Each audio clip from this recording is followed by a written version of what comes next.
ቤዛ ኩሉ ዓለም እንኳን ለገና በዓል በሰላም በጤና በፍቅር አደረሳችሁ ተመልካቾቻችን። በዛሬው ዕለት እንግዲህ የገና በዓል በመላው ኢትዮጵያ እንዲሁም በሀገር ውስጥም በውጭም እየተከበረ ይገኛል። የገና በዓል ምክንያት በማድረግ ደግሞ ልዩ ፕሮግራም ወደ እናንተ ልናደርስ እዚህ ተገኝተናል ማለት ነው። እንግዲህ የዛሬው ልዩ የገና በዓል ፕሮግራማችን የክርስቶስ ልደት የክርስቶስ መወለድ ሃይማኖታዊ ትርጓሜ ወይም ደግሞ አስተምሮቱ ምን ይመስላል የሚለውን ከሃይማኖት አባቶች ጋር ቆይታ አድርገናል ማለት ነው። በተጨማሪም ደግሞ ዘማሪያንም መዝሙር ያቀርቡልናል ማለት ነው። እሱን ወደ እናንተ እናደርሳለን። አብራችሁን ቆዩ።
አንተ ወዳለበት ላይ የክብር ጌታ አምላካችን እግዚአብሔር የሰው ልጅ በአርአያውና በአምሳሉ ፈጥሮ በገነት እንዲኖር አደረገው። በገነት ሲኖር አዳም አባታችን ሥርዓት ተሰርቶለታል፣ ሕግ ተወስኖለታል። ከዚህ አትለፍ ከዚህ አትትረፍ ተብሎ ለምሳሌ በገነት ካሉት እጽዋት ሁሉ ብላ ጠጣ፣ ይህንን ነገር ግን አትብላ ተብሎ ዕፀ በለስን ተከልክሏል። ይህችን ዕፀ በለስ ከበላህ ግን የሞት ሞት ትሞታለህ ብሎት ነበረ። የሞት ሞት ትሞታለህ። ከዚያም አዳም 7 ዓመት ከ2 ወር ከ17 ቀን ዕፀ በለስን ሳይበላ ከፈጣሪው ጋራ ትእዛዙን ጠብቆ ኖረ። ከዚህ በኋላ ግን ዕፀ በለስን በላ፣ ሕጉን አፈረሰ፣ ከፈጣሪው ትእዛዝ ወጣ፣ ከገነትም ወጣ፣ ተባረረ ማለት ነው። ከገነት ከወጣ በኋላ አዳም ጸጸተው። እግዚአብሔርን ያህል ጌታ፣ ገነትን ያህል ቦታ፣ ልጅነትን ያህል ክብር ያጣሁተኝ ይህንን እግዚአብሔር አምላክ ያዘዘኝን ትእዛዜን በመተላለፍ ነው ብሎ አለቀሰ፣ አነባ። አምላካችን እግዚአብሔርም የአዳምን እንባውን ንስሐውን ተመለከተና በሐሙስ ዕለት ወመንፈቃ ለዕለት ተወለድም ወለት ተወለድከ 5 ቀን ተኩል ሲፈጸም ከልጅ ልጅ ተወልጄ አድንሃለሁ ብሎ አምላካችን እግዚአብሔር ለአዳም ቃል ኪዳን ገባለት። 5 ቀን ተኩል ማለት 5500 ዘመን ነው። እንግዲህ ገና ምናልባት 300 ዓመተ ምህረት አካባቢ መከበር የጀመረ የክርስቶስን የልደት በዓል ማክበር የተጀመረበት ዘመንና እስካሁን ድረስ እንግዲህ ከ1700 800 ዓመት በላይ እየተከበረ የቆየ ነው። ጌታ ኢየሱስ ክርስቶስ ዓለምን ለማዳን ሲል ዘመነ ደህንነት የተጀመረበት እግዚአብሔር አንድያ ልጁን ወደ ዓለም የሰጠበት እና ከመቤታችን ከቅድስት ድንግል ማርያም ተጸንሶ ዓለምን ለማዳን የተወለደበት ቀን ነው። የደህንነታችን ቀን ነው። የኢየሱስ ክርስቶስ የልደት በዓል በወንጌላት እንደተመዘገበ ታሪካዊም ነው፣ እንደገናም ደግሞ መለኮታዊም ክስተት ነው። እግዚአብሔር በብሉይ ኪዳን በነቢያቶቹ በኩል ክርስቶስ እንደሚወለድ፣ የት እንደሚወለድ፣ ከማን እንደሚወለድ በመናገሩ ያ ቃል ደግሞ እንደተነገረ እንደዛው በይሁዳ ቤተልሔም ከድንግሊቷ ከቅድስት ማርያም እንደሚወለድ የተነገረው ያ ቃል በግልጽ ሲፈጸም የቅዱሳት መጻሕፍት ትንቢት ፍጻሜ ነው በአንድ በኩል። በሌላ በኩል ደግሞ ንጉሥ አጉስጦስ በሮማውያን አገዛዝ ስር ይሁዳን በሚያስተዳድርበት ጊዜ የሕዝብ ቆጠራ ለማድረግ አዋጅ አውጥቶ ነበርና ማርያም እና እጮኛዋ ዮሴፍ ወደ ትውልድ ሀገራቸው ሄዶ የህዝብ ቆጠራ ለማድረግ ወደ ይሁዳ ቤተልሔም በሄዱበት ወቅት ነው ምጥ ይዟት። በዛ ከተማ ደግሞ ሁሉም ወደ የትውልድ ሀገሩ ስለሄደ እነሱ የሚያርፉበት ቦታ ጠፍቶ የጌታችን ኢየሱስ ክርስቶስ በአንድ በኩል ስለጠፋ ነው፣ በሌላ በኩል ግን መለኮታዊ ደግሞ መልእክት ስላለው በከብቶች ግርግም በረት እንዲወለድ ተደረገ ማለት ነው። መድኃኒታችን ኢየሱስ ክርስቶስ በከብቶች በረት የተወለደው በአጋጣሚ አይደለም። ለኛ መልእክት ማስተላለፍ ስለፈለገ ነው። መልእክቱ ምንድነው? እንግዲህ ዛሬኛ ለምሳሌ ከደሃ ቤተሰብ ብንወለድ ከደሃ ቤተሰብ ተወለድን ብለን ማማረርንም እንደሌለብን እርሱ የተወለደው በከብቶች በረት ስለሆነ ማለት ነው። ማንም የሰው ልጅ ሊሆንበት ሊመጣበት ከማይመርጠው ስፍራ በከብቶች በረት መወለዱ የሚያስተምረን ትህትናውን ነው። ለኛ ስል ሲጀመር ወደዚህ ዓለም መምጣቱ ራሱ የትህትናው መጀመሪያ ነው። መጥቶም ደግሞ በከብቶች ግርግም በረት መወለዱ የመጨረሻ ዝቅ ያለ ራሱን እንዴት እንዳዋረደ እግዚአብሔር እኛን ለማዳን ያደረገውን ዝቅታ ከፍ ባለ ቦታ ላይ ሰዎችን ነው አድናቸዋለሁ ሳይሆን ሰዎች ባሉበት አውድ ወርዶ ሰዎችን ነክቶ እንደ ሰዎች ሆኖ ሰዎችን ከዛ ለማውጣት ያደረገውን ነው የሚያሳየን።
ታኅሳስ 29 ቀን የሚከበርበት ምክንያት በአመት ውስጥ ከ365 ቀን ውጭ 6 ሰዓት አለች። ያቺ 6 ሰዓት በአራት አመት 24 ሰዓት ትሆንና አንድ ቀን ትሆናለች። ስለዚህ ጳጉሜን 5 የነበረችው በአራት አመት አንድ ጊዜ ጳጉሜን 6 ትሆናለች። ጳጉሜን 6 ስትሆን የጌታችን የመድኃኒታችን ኢየሱስ ክርስቶስ የልደት በዓል ታኅሳስ 28 ቀን ይከበራል ማለት ነው። ከዛ የክርስቶስ ልደት ወደ 28 መጥቶ በዘመነ ዮሐንስ በ28 ይከበራል ማለት ነው። ዲሰምበር በምዕራባውያን አመለካከት ሌላ አምልኮ የነበረበትን ቀን የጌታ ኢየሱስ ክርስቶስ ልደት አድርገን እናክብረው በማለት የተነሱበት ቀን ነው እና በዛ ምክንያት ዲሰምበር 25 ይከበራል። በኢትዮጵያ ደግሞ ያው የኢትዮጵያ ባህላችን ነው። ታኅሳስ 28 29 ይከበራል ማለት ነው። በእኛ በወንጌላውያን አብያተ ክርስቲያናት ስፔሻሊ በእኛ በመካነ ኢየሱስ ቤተ ክርስቲያን ውስጥ የገናን በዓል ወይም የክርስቶስን ልደት በዓል የምናከብረው የልደቱን የሚያበስሩ መዝሙሮችን በመዘመር ስለ ልደቱ የሚናገሩ ወንጌላትን፣ ትንቢቶችን፣ የእግዚአብሔርን ቃል በማንበብ በማጥናት በመስበክ እንደገናም ደግሞ ማዳኑን ለሰዎች ማወጅ ልክ መላእክቶች ዛሬ በይሁዳ ቤተልሔም ከተማ መድኃኒት ክርስቶስ ጌታ የሆነ ተወልዶላችኋልና አትፍሩ ብሎ ብስራትን እንዳበሰረ እኛም ይሄንን ወንጌል በተለያየ ፍርሃት፣ በተለያየ ጭንቀት፣ በኃጢአት እስራት ውስጥ ላሉ ሰዎች ይሄንን በመናገር ይሄንን በማወጅ እንደገናም ደግሞ በተግባርም የተቸገሩትንም በመርዳት ያለንም በማካፈል ፍቅሩን በማካፈል እናከብራለን።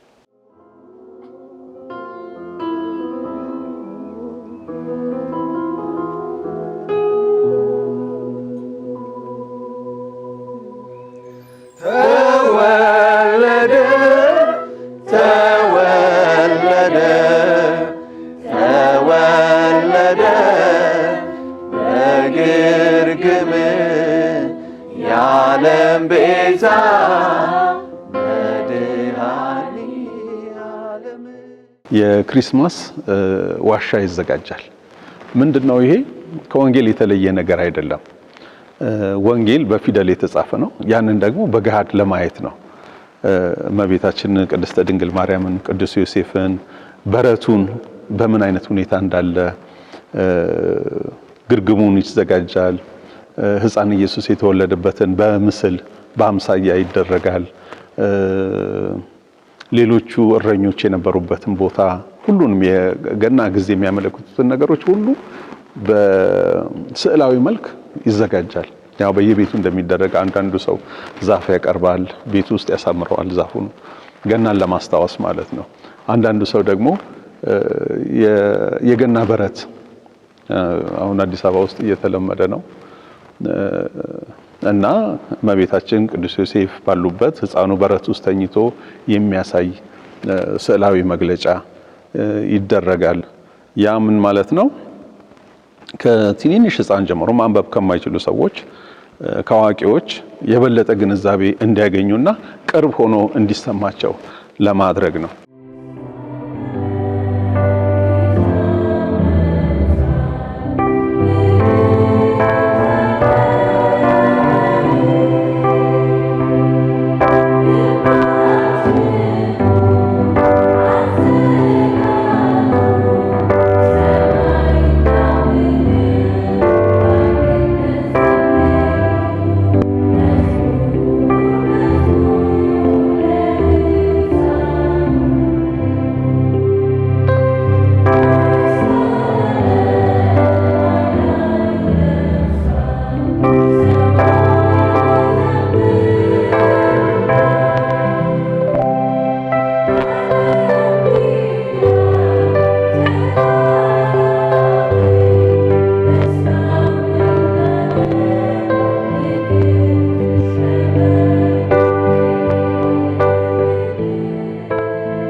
ከጌታችን 9 አበይት በዓላት መካከል አንዱ የገና በዓል የልደት በዓል ነው። እንግዲህ የልደት በዓል በመላው የኢትዮጵያ ኦርቶዶክስ ተዋሕዶ አብያተ ክርስቲያናት ይከበራል። ደግሞ ገና ሲነሳ፣ ልደት ሲነሳ ላሊበላን ሁሉም ያውቀዋል። በሀገር ውስጥም በውጭ ሀገርም ያሉት ላሊበላ ነው ትዝ የሚለን እና በላሊበላ ደግሞ ቤዛ ኩሉ የሚለው የቅዱስ ያሬድ ድርሰት በተለይ ልዩም ያደርገዋል። ቤዛ ኩሉ ዮም ተወልደ፣ የዓለም መድኃኒት ዛሬ ተወለደ። የዓለም መድኃኒት ከሰማየ ሰማያት ወርዶ ከድንግል ማርያም ዛሬ ተወለደ። የዓለም መድኃኒት ለዓለም ድህነት ሊሆን ከሰማየ ሰማያት በትህትና ወደዚህ ምድር መጣ እያሉ ሊቃውንቱ ያመሰግናሉ። የላሊበላን ለየት የሚያደርገው ምንድነው? ታኅሳስ 29 ቅዱስ ላሊበላ ያ ደጉ ንጉስ እኒያን አብያተ ክርስቲያናት ያነጸ የፈለፈለ ዛሬ ላይ ልናገኛቸው የማንችላቸውን በታሪክ በዩኔስኮ የተመዘገቡ ለዓለም ያበረከተ ያ ደጉ ንጉስ የተወለደበትም ዕለት ስለሆነ በላሊበላ በተለይ ለየት የሚለው ድርብ በዓል ነው።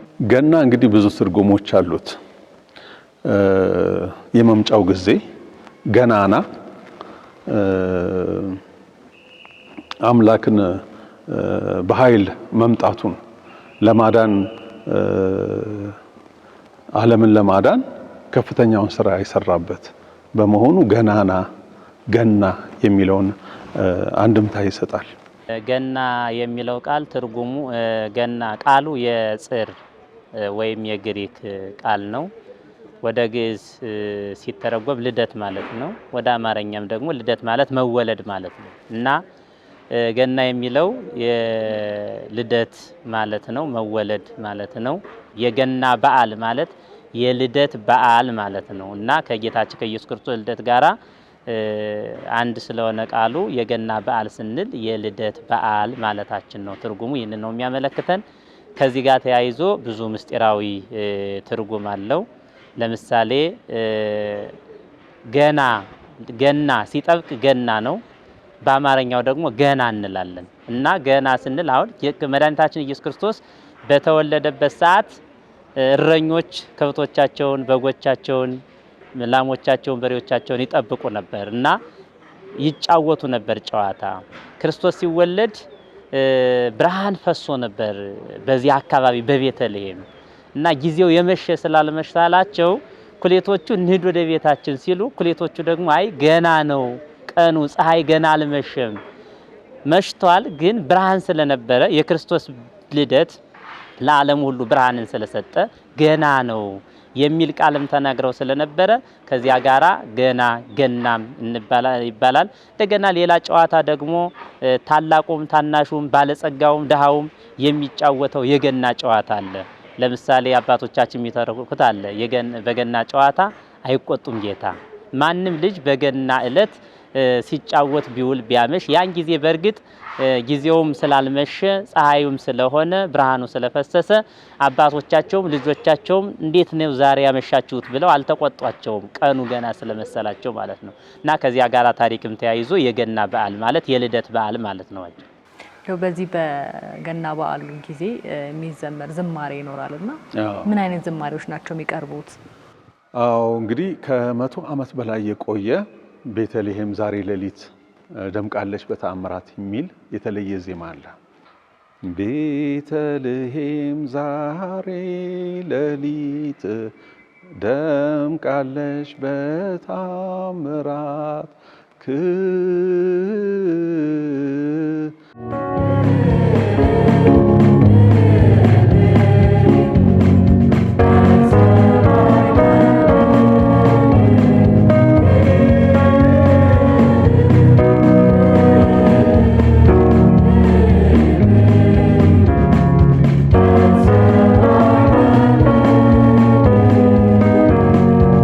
የመዝሙሩ ይዘት ብዙ ጊዜ የሚያሳየው ስለ እግዚአብሔር ፍቅር፣ ስለ ክርስቶስ መወለድ፣ እግዚአብሔር ለሰው ልጅ ያደረገውን ሰላም። ለምሳሌ መላእክቶች በሰማይ ክብር በአርያ ለእግዚአብሔር በምድር ለሰው ልጆች በጎ ስምረት ብሎ እንደዘመሩ ያንን አይነት የሚያሳይ መዝሙር እንዘምራለን። ለምሳሌ እሰይ የመስራች እያልን እንዘምራለን።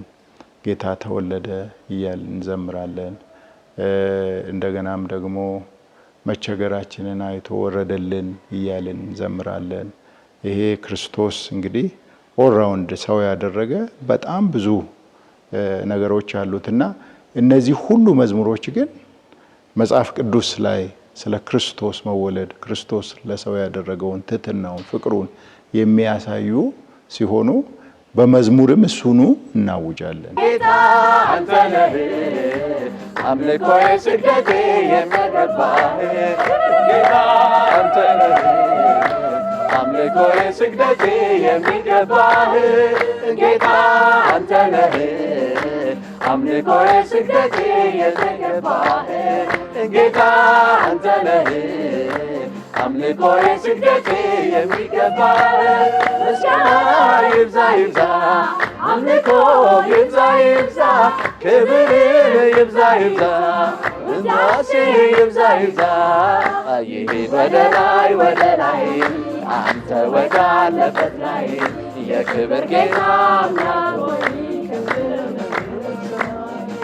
ይሂድ ወደ ላይ አንተ ወዳለበት ላይ የክብር ጌታ አምላክ ሆይ። በዚች ቀን ሰው በደስታ ሊውልና በደስታ ሊያከብራት እንጂ ይችን ዕለት በዚች ዕለት ሊያዝንባት በፍጹም አይገባም። ይች ዕለት የጾም ዕለት አይደለችም። ለምሳሌ የልደት በዓል ዓርብ ቀን ቢውል አይጾምም። ዓርብ የጾም ቀን ነው፣ ግን አይጾምም፣ ይበላል። ታላቅ ዕለት ስለሆነ ሮብ ቀንም ቢውል ይበላል። ይችን ቀን በጾም የሚያከብር አንድም ሰው እንዳይኖር፣ በዚች ቀን ዘመዱ የሞተበት ሰው ቢኖር በሐዘንና በልቅሶ እንዳይውል ይላል። በሐዘንና በልቅሶ እንዳይውል። በዚህ ቀን የታመመ ሰው ቢኖር ራሴን ፈለጠኝ፣ ሆዴን ቆረጠኝ፣ እግሬን ቆረጠመኝ ብሎ በሽታውን እያሰበ አዝኖ እንዳይውል በዚህ ቀን ማሰብ ያለበት የክርስቶስ ልደት ብቻ ነው። ክርስቶስ የተወለደው ለሰው ልጆች ስለሆነ ጨለማውን ያላቀበት ብርሃኑን የገለጠበት የዓለምን ድህነት የጀመረበት ዕለት ስለሆነ በዚህ ቀን ገንዘቡ ቢጠፋበት ገንዘቤ ጠፋብኝ ብሎ ስለጠፋው ገንዘቡ እያሰበ ሰው እንዳይውል እና እንዴት ነው ሆኖ መዋል ያለበት? በደስታ እኔ አልታረቅም ከገሌ ቤት አልገባም ብሎ ክፉ ሲያደርግ ክፉ ሲሰራ ክፉ ሲያስብ የዋለ ሰው በዚህ ቀን 14 ሕፃናትን የገደለ የሄሮድስ የግብር ልጁ የእርሱ ወንድሙ ነው። በዚህ ቀን ደግሞ ሰላምን እና ፍቅርን የሚያደርግ ከሄሮድስ የሸሸ ክርስቶስን ይመስለዋል። ክርስቶስ የመጣው ለፍቅር ለሰላም ነውና በዚህ ቀን ሰላምን የሚያደርግ ፍቅርን የሚያደርግ ቂም በቀልን አስወግዶ ከተጣላው ጋራ ታርቆ ይህንን የልደት በዓል የሚያከብር ክርስቶስን ይመስላል። የክርስቶስ ልጅ የክርስቶስ ወዳጅ ይሆናል። በተለይ በዚህ ቀን ደግሞ ምጽዋትን የሚያደርግ ለተራቡት የሚያበላ ለተጠሙት የሚያጠጣ ለተራቆቱት የሚያለብስ መልካም ነገር የሚያደርግ ሰብአ ሰገልን ይመስላቸዋል ይላል።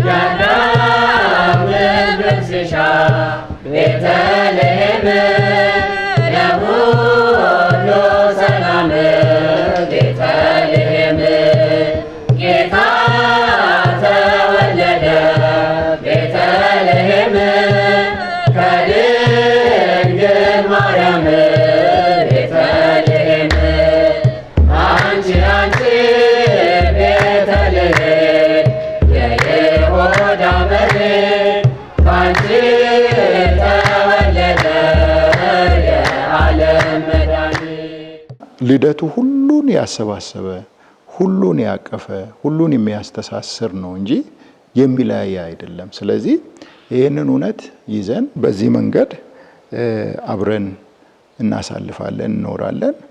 እንኳን አደረሰ እንኳን አደረሰሽ በመባባል ማለት ነው። ጌታ እግዚአብሔር ይህንን ምሕረት ካደረገልን ይህንን ድንቅ ስራ ከሰራልን ከቀመስነው ካየነው ፍቅር የተነሳ ለሌላ ሰው እንድንረዳ ችግረኛን እንድንጎበኘው በራችን ላይ ወድቆ የሚገኘውን ድሃ እንድናስብ ያስገድደናል። ስለዚህ ክርስቲያኖችን ማደራ የምንልበት ምክንያት ደጆቻችሁ ላይ የወደቁትን መንገድ ላይ የወደቁትን ሰዎች ይህንን ቃል ካላችሁ ከሌላችሁም ትንሽ ነገር እንኳን ቢሆን ለድሃ አካፍሉ፣ እናንተ ከምትጎርሱት ማዕዳችሁን አካፍሉ ብለን አደራ እንላቸዋለን። የበዓሉ እውነት በትክክል ከገባን ክርስቶስ በኃጢአት የጠፋነውን እኛን ለመፈለግ መጥቶ በእኛ ችግር ውስጥ ጣልቃ ገብቶ እኛን ከዛ ካወጣ ይሄ እውነት ከገባን በተለያየ ችግር ውስጥ ያሉትን በረሃብ ሊሆን ይችላል፣ በስደት ሊሆን ይችላል፣ በመፈናቀል ሊሆን ይችላል፣ በልዩ ልዩ ችግር ውስጥ ያሉትን በአካል የምናገኛቸውን በማጽናናት ይህንን እውነት በመንገር ከዛ ባሻገር ደግሞ ያለንም በማካፈል አብረን መሆን የማንችለው ርቀት ላይ ያሉትን ደግሞ እግዚአብሔር እንዲረዳቸው እንዲያግዛቸው ለነሱ ብርቱ ጸሎት በማድረግ በዚህ እንዲያሳልፉ ይህንን እንዲያደርጉ እናስተምራለን። የሚተጋጋ ማነው ከሱ በላይ?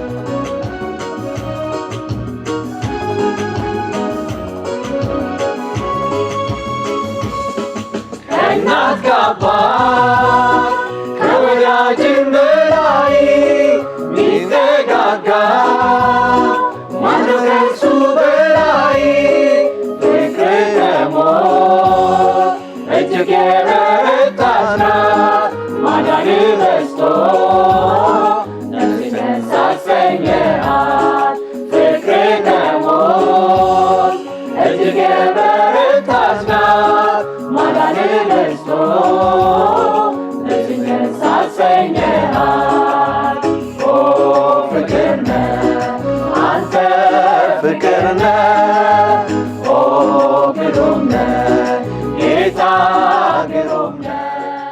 እንኳን ለጌታችን ለመድኃኒታችን ለኢየሱስ ክርስቶስ የልደት በዓል በሰላም በፍቅር በሕይወት በጤና አደረሳችሁ። ይህ በዓል የሰላም በዓል፣ የፍቅር በዓል፣ የአንድነት በዓል እንዲሆንላችሁ ከልብ እመኛለሁ። ይህንን በዓል ስታከብሩ በዓይናችሁ ያያችሁት፣ በጆሮአችሁ የሰማችሁት፣ በልባችሁ ያሰባችሁት፣ በእጃችሁ የዳሰሳችሁት፣ በእግራችሁ ሁሉ የሄዳችሁበት የተባረከ የተቀደሰ እንዲሆንላችሁ ከልብ እመኛለሁ። እንኳን ለብርሃነ ልደቱ በሰላምና በፍቅር በሕይወትና በጤና በድጋሚ አደረሳችሁ ለማለት እወዳለሁ። እንኳን አደረሳችሁ። እግዚአብሔር መጪውን ዘመን የገናን ዘመን የተባረከ ዘመን ጌታ ያመጣልንን ጸጋ መቀበል የምንችልበትን ጸጋና በረከት ለእያንዳንዳችን ያድርግልን። እግዚአብሔር መልካም ገና ያድርግላችሁ። እንኳን ለጌታችን ለኢየሱስ ክርስቶስ ልደት በዓል መታሰቢያ 2018 ዓመተ ምህረት በዓል በሰላም አደረሳችሁ። ይህ በዓል የደስታ፣ የሰላም፣ የጤና፣ የፍቅር፣ የአንድነት ያለንን ለእርስ በርሳችን የምናካፍልበት በዓል ይሁንልን።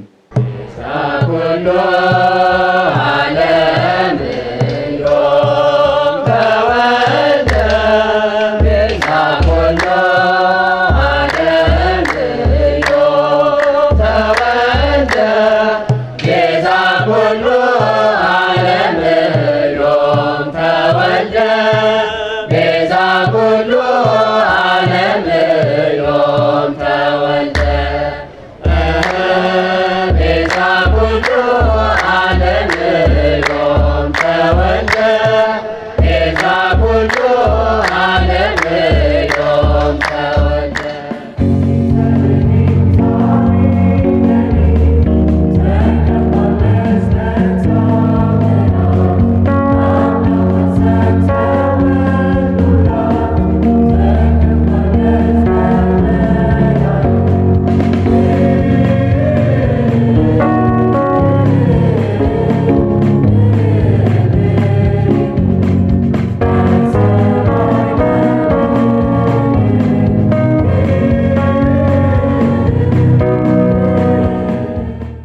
ተመልካቾቻችን እንግዲህ የገና በዓልን ምክንያት በማድረግ ያዘጋጀንላችሁ ልዩ ፕሮግራም ይህንን ይመስል ነበረ። በሀገር ውስጥም በውጭም የምትገኙ ኢትዮጵያውያንና ትውልደ ኢትዮጵያውያን በሙሉ እንኳን ለገና በዓል በሰላም በጤና በፍቅር አደረሳችሁ እያልን የዛሬውን ልዩ የገና በዓል ፕሮግራማችንን በዚህ ቋጨን።